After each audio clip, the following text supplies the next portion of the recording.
Own experience. Maybe நீங்கள் இதுக்கு முன்னாடி நீங்கள் யூஸ் பண்ணி பார்த்த பிராண்ட்ஸ் வந்து பார்த்தீங்கன்னா இதோட பெட்டராக இருக்கும் சான்சஸ் இருக்குது. பட் வந்து நாங்கள் யூஸ் பண்ண வரைக்கும் எந்த டயர் பெட்டராக இருக்குது அப்படின்றது தான் இந்த வீடியோ சொல்ல போகிறேன். ஸோ இது வந்து பார்த்தீங்கன்னா பொதுவாக 200 NS அப்புறம் அந்த FZ இந்த மாதிரி வர அந்த 140 அந்த ரேஞ்சில் வர வேரியண்ட்டுக்கு வந்து பார்த்தீங்கன்னா ஸோ இந்த டயரோட இது வந்து பார்த்தீங்கன்னா இந்த மாதிரி இருக்குது அப்படின்றத போகிறீங்க. ஸோ கேஸ் ஸ்டே டியூனாக இருங்க, வீடியோ ஃபுல்லாக பாருங்கள். ஸோ இது வந்து பார்த்தீங்கன்னா ரைட் ஃபேக்ட்ரி. ஸோ இந்த டயர் வந்து நான் இப்போ எப்படி வந்து பார்த்தீங்கன்னா ஓவரால் பெட்டர் அப்படின்னு சொல்ல வரேன் பார்த்தீங்கன்னா ஃபஸ்ட்டு விஷயம் வந்து பார்த்தீங்கன்னா டயரோட லைஃப், அப்புறம் வந்து பார்த்தீங்கன்னா கிரிப்பு, வெட் கிரிப்பு, ஸோ அதே மாதிரி பட்ஜெட், இது எல்லாமே ஓவரால் கால்குலேஷன் பண்ணி தான் வந்து பார்த்தீங்கன்னா இப்போ அந்த டயரை பற்றின இதே நான் சொல்ல போகிறேன். ஸோ NS பொறுத்த வரைக்கும் வந்து பார்த்தீங்கன்னா வந்து வண்டியில் ஸ்டாண்டர்டாகவே வந்து பார்த்தீங்கன்னா MRF-உம் அதே மாதிரி யூரோ கிரிப் அப்படின்ற 2 பிராண்டு மட்டும் தான் வந்து பார்த்தீங்கன்னா ஆக்சுவலாக இந்த வண்டியோட வர்றது. ஸோ இது வந்து பார்த்தீங்கன்னா இன்னொரு ஃப்ரெண்டோட வண்டி.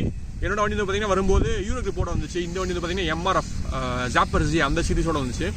ஸோ ஆக்சுவலாக வந்து பார்த்தீங்கன்னா இது வந்து MRF-ல ஜாப்பர் Z வந்து பார்த்தீங்கன்னா soft component tyre. So soft component means எப்படின்னா இது வந்து கொஞ்சம் கிரிப்பு நல்லாயிருக்கும், பட் ஆனால் லைஃப் வந்து அந்தளவுக்கு பெரிய அளவில் இருக்காது.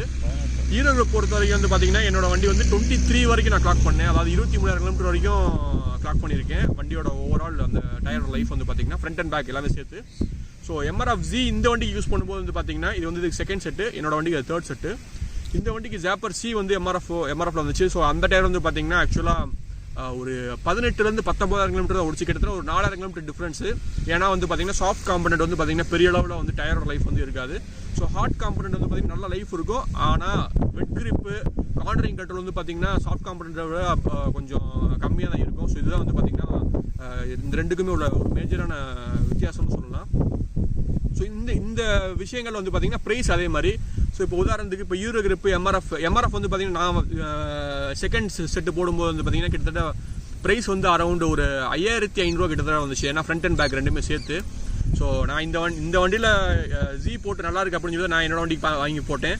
பட் ஆனால் டயரோட லைஃப் ரொம்ப கம்மி. நான் கிட்டத்தட்ட 16,000 கிலோமீட்டர்லேயே வந்து பார்த்தீங்கன்னா சேஞ்ச் பண்ணுற மாதிரி ஒரு சுச்சுவேஷன். ஏன்னா வந்து பார்த்தீங்கன்னா டயரோட லைஃப் சீக்கிரமே முடிஞ்சிருச்சு.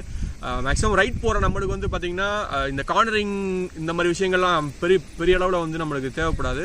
ஸோ அதனால இந்த ஹாட் காம்பனன்ட் சீரிஸ் பொறுத்த வரைக்கும் வந்து பார்த்தீங்கன்னா ஓரளவு இந்த டயரோட லைஃப் அதாவது 20,000 கிலோமீட்டருக்கு மேலே ஸோ நல்லா யூஸ் பண்ணி 23, 22 அந்த மாதிரிலாம் கூட ஓடும். நான் சூஸ் பண்ணும்போது வந்து பார்த்தீங்கன்னா இந்த ஹாட் காம்பனன்ட் சீரிஸ் தான் வந்து நான் ரெக்கமெண்ட் பண்ணுவேன். ஏன்னா வந்து லைஃபும் நல்லா இருக்கணும், அதே மாதிரி ப்ரைஸ் ரேஞ்சும் வந்து பார்த்தீங்கன்னா ஓரளவு அந்த பட்ஜெட்டுக்குள்ளே வரணும். ஸோ அதை பேஸ் பண்ணி தான் வந்து பார்த்தீங்கன்னா நான் அந்த டயரை வந்து சூஸ் பண்ணியிருக்கேன். ஸோ இப்போ இந்த வீட்டில் போட்டிருக்க வந்து பார்த்தீங்கன்னா C8ல போட்டிருக்கோம். C8ல வந்து பார்த்தீங்கன்னா ஜூம் ராடு. ஸோ இந்த டயரை ஏன் வந்து இப்போ ஏன்னா வண்டி வந்து இப்போ டயர் புதுசாக தான் போட்டிருக்கு, அதுக்குள்ளே எப்படி நான் அதை பற்றி சொல்கிறேன் அப்படின்னா, ஸோ ஆல்ரெடி நான் வந்து பார்த்தீங்கன்னா டாமினர் வந்து பார்த்தீங்கன்னா ஒரு வண்டி ரிவ்யூ பண்ணியிருப்பேன். ஒரு 60,000 கிலோமீட்டர் கிட்ட நான் அந்த வண்டி ஓட்டியிருக்கோம். ஸோ கிட்டத்தட்ட அந்த வண்டிக்கு வந்து பார்த்தீங்கன்னா 3 செட்டு கிட்ட டயர் மாற்றிருக்கோம். ஸோ அதில் வந்து பார்த்தீங்கன்னா ஸோ பிராண்டில் வரது வந்து பார்த்தீங்கன்னா MRF தான் வந்துச்சு, அதாவது வண்டியில் ஸ்டாக் வந்த டயர் வந்து பார்த்தீங்கன்னா நாங்கள் அப்புறம் அதுக்கப்புறமா வந்து சேஞ்ச் பண்ணது வந்து பார்த்தீங்கன்னா C8ல ஜூம் ராடில் 150 பிரிட்ஜில் போட்டோம். கிட்டத்தட்ட டாமினருக்கு ஒரு அவ்வளோ பெரிய வண்டிக்கு வந்து பார்த்தீங்கன்னா அந்த டயர் கிட்டத்தட்ட 20,000 கிலோமீட்டர்லேருந்து 23,000 கிலோமீட்டர் வரைக்குமே லைஃப் இருந்துச்சு. இந்த சீரிஸை யூஸ் பண்ணி பார்த்துட்டு தான் இந்த வண்டிக்கு போட்டிருக்கோம். ஸோ ஆல்ரெடி வந்து பார்த்தீங்கன்னா ப்ரீவியஸ் MRF யூஸ் பண்ணியாச்சு. ஸோ அது ஒரு சாஃப்ட் காம்பனண்ட் சீக்கிரமாக போயிடுச்சு. அதுக்கப்புறம் வந்து பார்த்தீங்கன்னா யூரோ கிரிப் எனக்கு வந்து ஸ்டாக்கில் வந்த டயர் ஆக்சுவலாக. ஸோ அது வந்து ஓரளவு MRF கம்பேர் பண்ணும்போது பெட்டர்னு தான் சொல்லணும். ஓரளவு கிலோமீட்டர் நல்லா இருந்துச்சு, டயரோட லைஃப்பும் நல்லா தான் இருந்துச்சு. ஸோ இப்போ வந்து பார்த்தீங்கன்னா டாமினருக்கு ஆல்ரெடி யூஸ் பண்ணதுனால தான் இந்த டயரை வந்து இப்போ நாங்கள் ரெக்கமெண்ட் பண்ணி போட்டிருக்கோம் இந்த வண்டிக்கு ஆக்சுவலாக.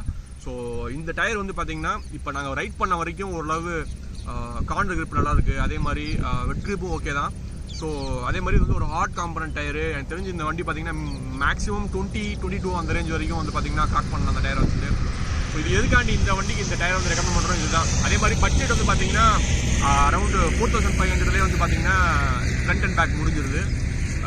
ஸோ இதே நீங்கள் இப்போ மிஸ்லினோ இல்லை வேறு ஏதாவது பிராண்டு போகிறீங்க அப்படின்னாலுமே அது சாஃப்ட் காம்பனண்ட்டில் தான் வரும். ஸோ பட்ஜெட் வந்து பார்த்தீங்கன்னா 7,000 8,000 அந்த மாதிரி போகும். ஸோ அந்த சாஃப்ட் காம்பனண்ட் போகிறதுக்கு நீங்கள் இன்கேஸ் வந்து பார்த்தீங்கன்னா ஒரு லாங் ரைட் போகிற பீப்புளாக இருக்கீங்க அப்படின்றப்ப ஒரு 200cc-ல வந்து பார்த்தீங்கன்னா 200 NS-ஓ இல்லை FZ-ஓ இல்லை R15 V3 சீரிஸோ இதெல்லாம் யூஸ் பண்ணிங்க அப்படின்னா இந்த பிராண்டு அப்படின்னா C8ல வந்து பார்த்தீங்கன்னா ஜூம் சீரிஸ் வந்து பார்த்தீங்கன்னா நீங்கள் தாராளமாக யூஸ் பண்ணலாம். ஸோ லாங் ரைடுக்கு வந்து பார்த்தீங்கன்னா நல்ல லைஃபும் இருக்குது, அதே மாதிரி ப்ரைஸும் வந்து பார்த்தீங்கன்னா ஒரு மாடரேட்டான ப்ரைஸில் இருக்குது. இதுக்கு கீழேயுமே இருக்குது. நான் வந்து பார்த்தீங்கன்னா லாஸ்ட்டாக ஒரு டயர் பர்ச்சேஸ் பண்ணேன். ஸோ அதோட வீடியோ கிளிப் இருக்குது. நான் இது முடிஞ்சோடனே அதை போடுறேன் எப்படி. ஸோ ரியர் டயர் மட்டும் வந்து பார்த்தீங்கன்னா 1900 வாங்கினேன் மாருதி. நான் ஏன் அந்த டயர் போட்டேன் அப்படின்னா, ஸோ நான் வழக்கமாக வந்து பார்த்தீங்கன்னா எல்லா டயருமே எப்படி இருக்குது அப்படின்னு சொல்லி செக் பண்ணணும்னு சொல்லி நினைப்பேன். ஸோ அதனால தான் அந்த டயர் அது வந்து கிட்டத்தட்ட இப்போ தான் ஒரு 4000 கிலோமீட்டர்லேருந்து 5000 கிலோமீட்டர் வரைக்கும் ஓடி இருக்குது. ஆனால் இன்னும் அந்த பட்டனில் ஒரு எம்எம்ல கூட இன்னும் சேஞ்ச மாதிரி ஒன்றும் தெரியல. ஏன்னா அது வந்து ஒரு பக்கா ஹார்ட் காம்பனெண்ட்டு. ஸோ அதெல்லாம் கார்னர்ன்றது நம்ம எதிர்பார்க்கவே முடியாது. கார்னர் பண்ணோம்னா அப்படியே வலிக்கு விட்டு கீழே வந்துடுவேன். ஸோ அந்த மாதிரி வந்து அந்த டயர் இருக்குது ஆக்சுவலாக. பட் நான் வந்து பெரிய அளவு கார்னர் பெரியலாம் கிடையாது. ஸோ நான் ரொம்ப தூரம் ரைட் பண்ண அப்படின்னு நினைப்பேன். அதே மாதிரி லைஃப் நல்லாயிருக்கும்னு நினைப்பேன். ஸோ 1900க்கு அந்த டயர். ஸோ அந்த டயர் கிட்டத்தட்ட இன்னும் கொஞ்சம் பாதி ஓடி முடிஞ்சிருச்சுன்னா அந்த டயர் எப்படி இருந்துச்சு அப்படின்றதையும் நான் சொல்கிறேன்.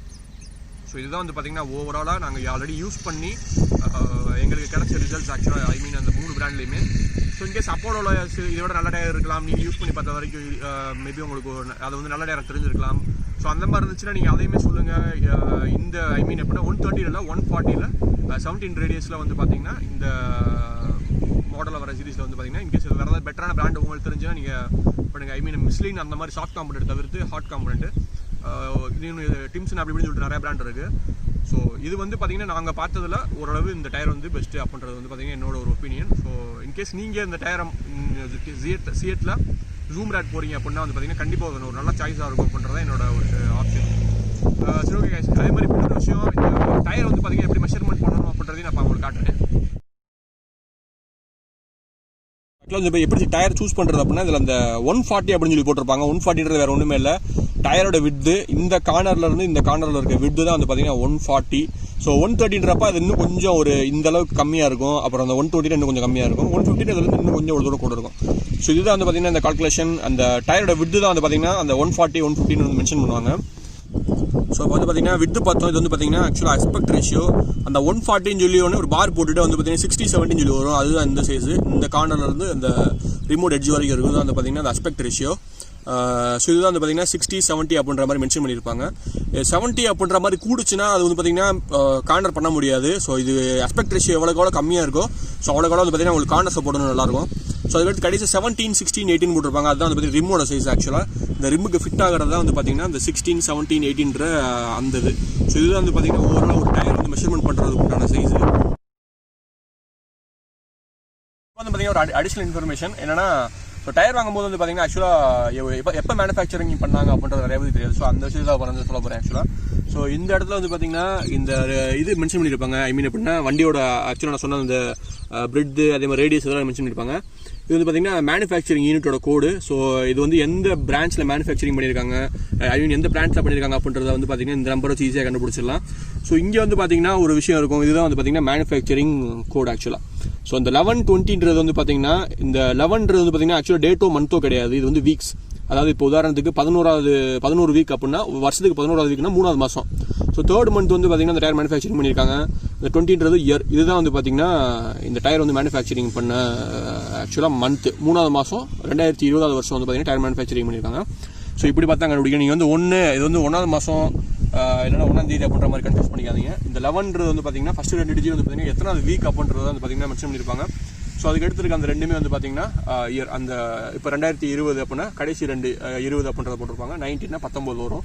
ஸோ அதே மாதிரி 21. ஸோ இதுதான் வந்து பார்த்தீங்கன்னா இந்த இடத்துல இது எப்படி கண்டுபிடிக்கிறதுன்னு வந்து பார்த்தீங்கன்னா, ஸோ இந்த இடத்துல ஒரு சின்ன டேக் இருக்கும் டயரோட இந்த மேல் கார்னரில்.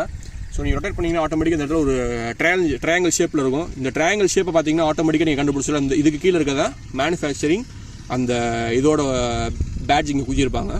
ஸோ இதை பார்த்து நீங்கள் ஈஸியாக கண்டுபிடிச்சிடலாம். ஸோ இப்போ எந்த ஒரு பொருளுக்குமே வந்து பார்த்தீங்கன்னா மேனுஃபேக்சரிங்கிறது வந்து பார்த்தீங்கன்னா ரொம்ப ஒரு முக்கியமான விஷயம். மேனுஃபேக்சரிங் டேட்ன்றது. ஸோ அதே மாதிரி எக்ஸ்பைரி டேட்ன்றது வந்து பார்த்தீங்கன்னா ரொம்ப முக்கியமான விஷயம். ஸோ சேம் திங் வந்து பார்த்தீங்கன்னா டயருக்கு அப்படியே 100% வந்து பார்த்து ஒத்து போகும். ஸோ நீங்கள் வந்து இன்கேஸ் டயர் வாங்க போகிறீங்கன்னா தயவு செஞ்சு அந்த மேனுஃபேக்சரிங் டேட்டை தயவு செஞ்சு கண்டிப்பாக பார்த்து வாங்க. ஸோ இதில் ஒரு சில பிரச்சனைகள் இருக்குது. என்னென்னா இப்போ நீங்கள் ஒரு உதாரணத்துக்கு 2018 மேனுஃபேக்சரிங் ஆன டைம் வந்து சில டீலர் ஸ்டாக் இருக்கும். ஸோ அந்த டயரை நீங்கள் வாங்கி போட்டிங்கன்னா ஆட்டோமேட்டிக்காக அதில் உள்ள கார்பன்ஸ்லாம் வந்து பார்த்தீங்கன்னா ஹீட்னால் ரியாக்ட் ஆகிருக்கும். ஸோ அப்படின்றப்ப அந்த டயர் மேலே உள்ள பட்டன் ஆட்டோமேட்டிக்காக உதிர்ந்து விழுகும். ஏன்னா டயர் பஸ்ட்டாக கூட சான்சஸ் இருக்குது. ஸோ அந்த மாதிரி கொஞ்சம் லேட்டராக எவ்வளோ ஓல்டரான டயர்ஸ் வந்து கம்மி விலையில் கிடச்சாலுமே வாங்கி போடாதீங்க. கம்ப்ளீட்லி இது வந்து பார்த்தீங்கன்னா சேஃபான ஒரு விஷயம் கிடையாது. ஸோ இந்த விஷயத்தை வந்து பார்த்தீங்கன்னா ரொம்ப கவனமாக இருங்க. ஸோ இது வந்து பார்த்தீங்கன்னா வண்டிக்கு வந்து டயர் தான் ரொம்ப முக்கியமான விஷயம். ஏன்னா ஸோ டயர் நல்லா இருந்தால் தான் நம்மளோட ஜேர்னி வந்து பார்த்தீங்கன்னா எந்த ஒரு பிரச்சனையும் இல்லாமல் ஸ்மூத்தாக போய் முடியும். ஸோ ஸோ அதனால் பைக்குக்கு எந்த ஒரு ஸ்பேர் பார்ட்டுன்றது வந்து பார்த்திங்கன்னா ரொம்ப ரொம்ப ரொம்ப ஒரு முக்கியமான விஷயம். ஸோ அதில் வந்து பார்த்திங்கன்னா எப்போயுமே வந்து பார்த்திங்கன்னா ஒரு ஸோ விலை கம்மியான அப்படின்ற ஒரு கான்செப்டுக்குள்ளே போயிடாதீங்க. ஸோ அது வந்து கண்டிப்பாக வந்து ஒரு சேஃபான விஷயமே கிடையாது. ஸோ அதில் எந்த ஒரு காம்ப்ரமைஸுமே வேணான்றதான் வந்து பார்த்திங்கன்னா என்னோட ஒரு முக்கியமான கருத்துன்றதை நான் சொல்ல இங்கே வந்து பார்த்திங்கன்னா கடமைப்பட்டிருக்கேன். மேனுஃபேக்சரோட டயர் வந்து நான் இப்போ வந்து சொல்கிறனால வந்து பார்த்திங்கன்னா இது ப்ரொமோஷன் அந்த மாதிரிலாம் எதுவும் கிடையாது. இது வந்து பார்த்திங்கன்னா ஃபுல் அண்ட் ஃபுல்லாக எங்களோட ஒப்பீனியன் தான். ஸோ மேபி நான் ஆல்ரெடி சொன்ன மாதிரி இதோட பெட்டரான டயர்ஸ் வந்துருக்க வாய்ப்பு இருக்குது. இப்போ வந்து பார்த்திங்கன்னா நிறைய விஷயம் வந்து பார்த்திங்கன்னா டயர் பற்றி சொல்லியிருப்பேன். ஸோ இது வந்து பார்த்திங்கன்னா எனக்கு தெரிஞ்சது இதுக்குன்னு நான் வந்து பெரிய அளவு கூகுளில் இப்போ எதுவும் ரெஃபர் பண்ணல. ஸோ ஆல்ரெடி நாங்கள் எக்ஸ்பீரியன்ஸில் தெரிஞ்ச விஷயத்தை அதை பற்றினா நான் இப்போ உங்களுக்கு ஷேர் பண்ணியிருக்கேன். ஸோ இன்கேஸ் இந்த விஷயம்லாம் உங்களுக்கு கொஞ்சம் யூஸ்ஃபுல்லாக இருந்துச்சு அப்படின்னா நீங்கள் வந்து பார்த்திங்கன்னா கமெண்ட் பாக்ஸில் அதை தாராளமாக சொல்லலாம்.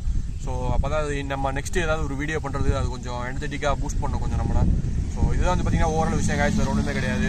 ஸோ டயர் பார்க்கும்போது நீங்களும் வந்து பார்த்திங்கன்னா டேட் மேனுஃபேக்சரிங் நான் சொன்ன விஷயம்லாம் வந்து பார்த்திங்கன்னா செக் பண்ணி வாங்குவீங்கன்னு நினைக்கிறேன். ஸோ இந்த வீடியோ பார்த்த பின்னாடி கொஞ்சம் உங்களுக்கு அது யூஸ்ஃபுல்லாக இருக்கும்னு நினைக்கிறேன். ஸோ ஓகே காய்ஸ், இதே மாதிரி நெக்ஸ்ட் ஏதாவது ஒரு நல்ல தகவல்களோட ஒரு வீடியோ கண்டிப்பாக பண்ணி நினைக்கிறேன். ஸோ நெக்ஸ்ட்டு இன்னொரு வீடியோ சந்திப்போம். அது மாதிரி உங்களிடம் வந்து நான் உங்கள் Rajesh from ride factory. So next இன்னொரு ரைடு இல்லைனா ஒரு சொன்ன மாதிரி ஒரு விஷயத்தோட சந்திப்போம். லெட்ஸ் கோ, பை பாய்.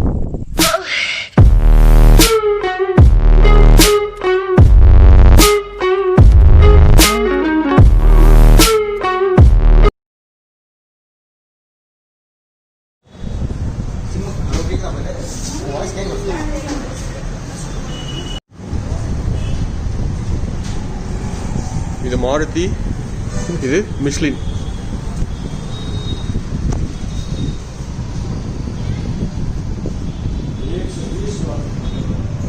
அதை காமிங்க.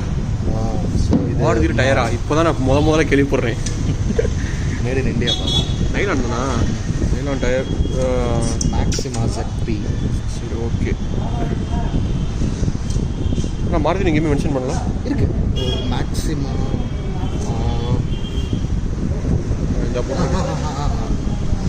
இங்கே இல்லை இங்கே இருக்கு. மாருதியில் புது டயர்.